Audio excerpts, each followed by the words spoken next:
Let me bring you back. I'm Brooke Baldwin. We're all watching here together this George Zimmerman trial. And it's interesting right now. Let me just bring in both of my lawyers this hour. We have Esther Panitch and Ashley Merchant, and we've all been watching. You know, it's just interesting just conversing with you as everyone else is sitting here watching this live. So right now you have both defense and prosecution. They've approached the bench. They're talking to this judge because we've seen this detective on the stand for the better chunk of the day.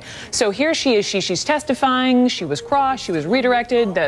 You know, back and forth. And so right now they're trying to figure out if they want to keep her subpoenaed. Please call their next presumably. Yes, to determine whether she could be removed from her subpoena, released, and she's free to go, or she needs to remain under subpoena and not talk about her testimony to anybody else in case she has to be recalled. They may not be finished with her, as they may not be finished with a couple of these witnesses we've seen all last week. You were saying in spite of the witness. That's right. Esther. They're going to try to win their case in spite of their own witnesses. Remember, in this case, the police chose not to charge George Zimmerman. It was the DA who had to be appointed from another county in order to come in and go through the evidence, and then she decided in a press conference to charge him. Okay, as we continue to listen, I just wanted to bring back in Esther Panitch, criminal defense attorney, who's been watching and listening to all of this, the audio and the video, etc.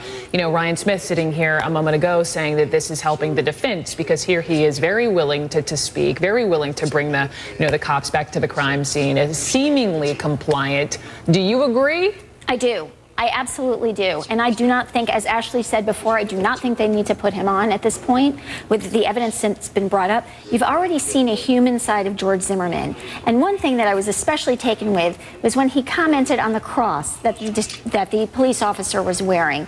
And it shows a religious side of him. It shows that he's Folks cognizant. in the other camp could say, so what? He's sitting there with police. Of course he's going to make some comment. I'm just saying there could be another side of this, you know? Well, of course, there's probably three sides. Yeah. His side, you know, the police side, George Zimmerman's side, and the truth. But you're saying that was the real George Zimmerman. I think that there are parts of him that came out of his, that show his humanity, and that he's not laughing about killing another human being. He takes this very seriously. He's worried about what God will do.